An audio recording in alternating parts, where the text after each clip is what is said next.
Doom scrolling is stealing your life. Not dramatically, not all at once, just quietly, slowly, one scroll at a time. Is it stealing your mornings before your feet hit the floor? Is it stealing your evenings before your head hits the pillow? Is it stealing the moments in between the ones that were supposed to be yours? Then you realize they're gone. And here's what no one is saying out loud. It is not just stealing your time. It's stealing your clarity, your calm, your sense that your life is actually happening rather than just passing by while you watch everyone else's life on screen. I know because I felt it too. And I think you feel it or you would not still be watching. Just a quick question. How many hours a week of screen time consumes you? Drop it in the comments below. I do read them. I was shocked by mine. So stick with me to the end of this video because I do have something that I would like to share with you. But first, I want to take you somewhere, all the way back to a garden.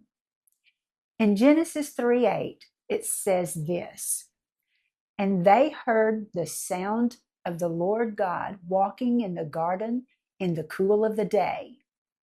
Now, I want you to notice what God was doing. He was not sending a message. He was not posting an update. He wasn't making a photo. And he was not broadcasting from a distance. He was walking in a garden in the cool of the day. This was his rhythm, his design, presence, movement, the created world, unhurried time. And he was looking for them. He wanted to walk with them. That word walking in the Hebrew carries the idea of physical movement, lifestyle, being present, being in a place with someone. God designed us for that, for presence, for the garden, for the cool of the day, not for the glow of the screen at midnight, not for the noise of everyone else's opinion 6 o'clock in the morning, not for the endless scroll that just keeps us looking in when God designed us to look out and up. Here is what breaks my heart. Adam and Eve heard God walking in the garden and they hid. They had exchanged the walk with God for something that made them want to disappear. Sister, I wonder something. Sometimes are we doing the same thing? Not hiding behind a tree, but hiding behind a screen? Scrolling instead of walking?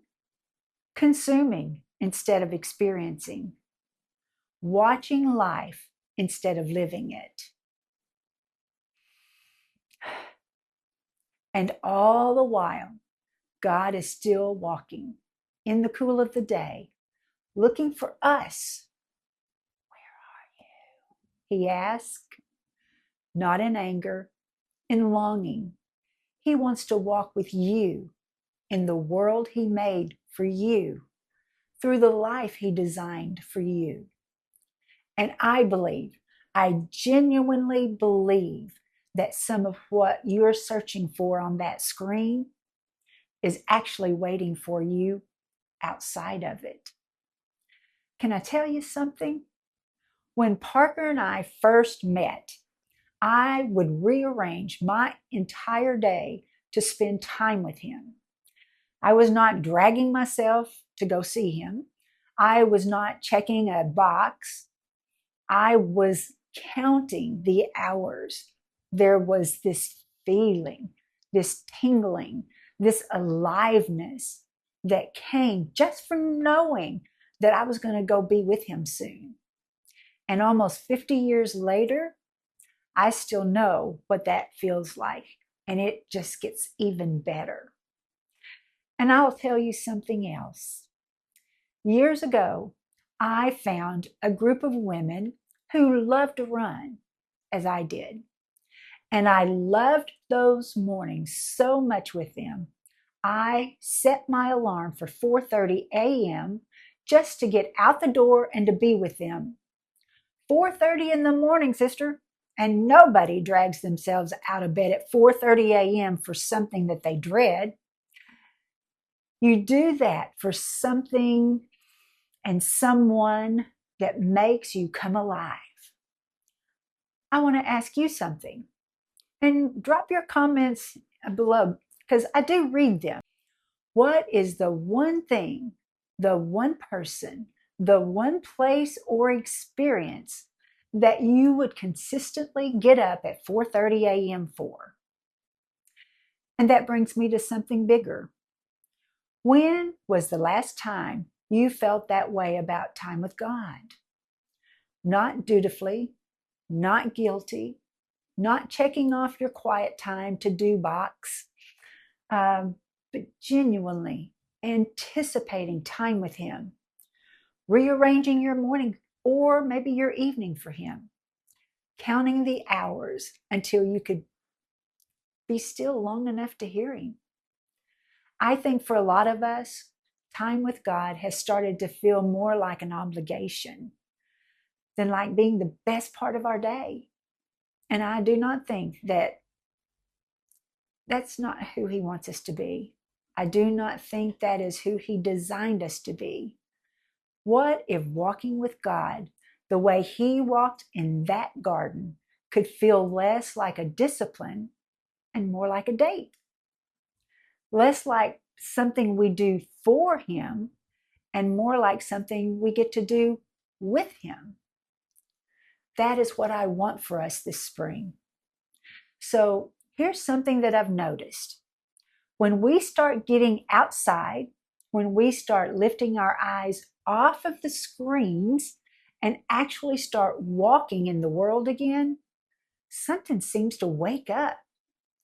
Sometimes maybe not immediately, not all at once. It may be slowly. But like something that's been sleeping has finally stretching and opening its eyes. And we start noticing things. The way the light falls at a certain time of the morning, those amazing colors, I can tell you they're beautiful. The sound of a neighborhood coming alive. The birds when they start singing of a morning. A conversation that would never have happened if we had stayed inside. And somewhere in the middle of all of that noticing, we start noticing God too. Jesus said something very profound about this in Matthew 5 and 6. He said, "Blessed are those who hunger and thirst for righteousness, for they will be filled." I love that word. Hunger, not striving, not performing, not trying harder, hungering, like your soul leaning towards something good because it was made for it.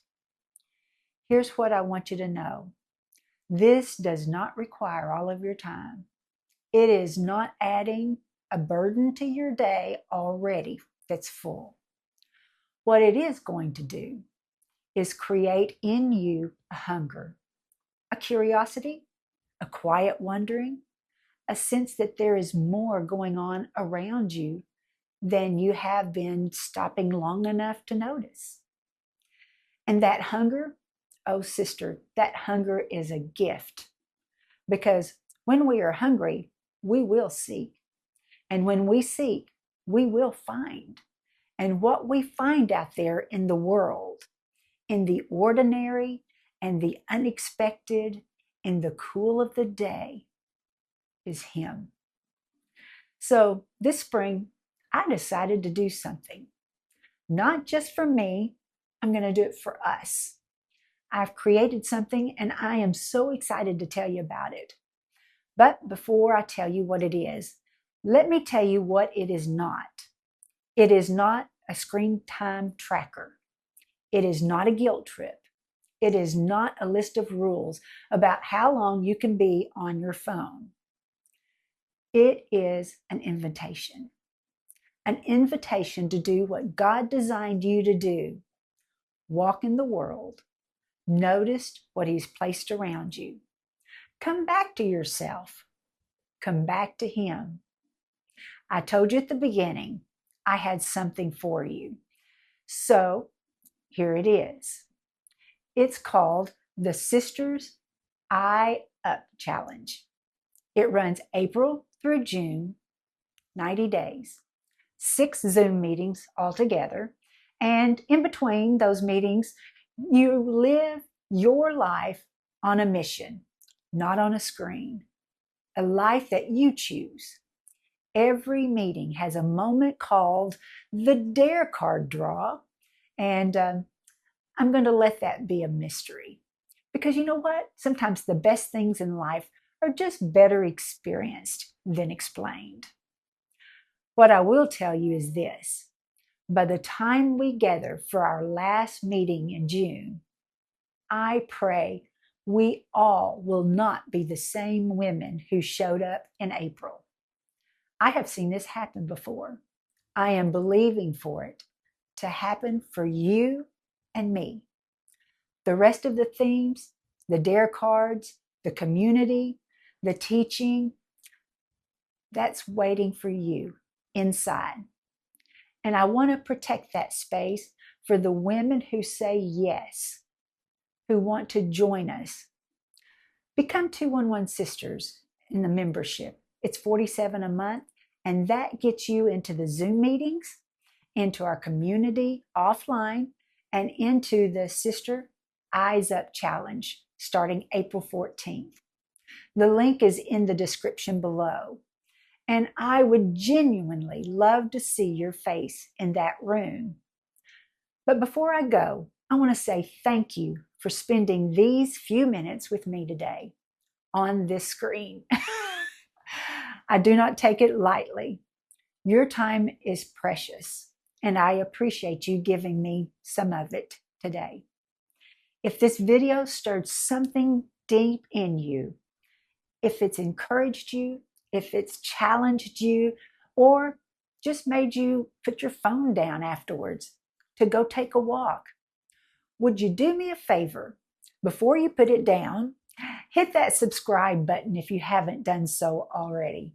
I would really appreciate it because every week I want to be here with something to encourage you, to show you, and maybe just remind you that this life you are living is worth showing up for fully.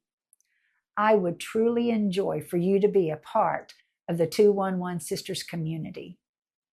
Friend, God is still walking among us.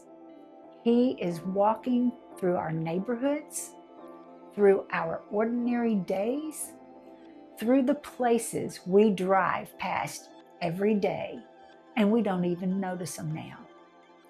He's asking the same question he asked in Genesis. Where are you? This spring, let's answer him. Sister, eyes up. I will see you on April 14th.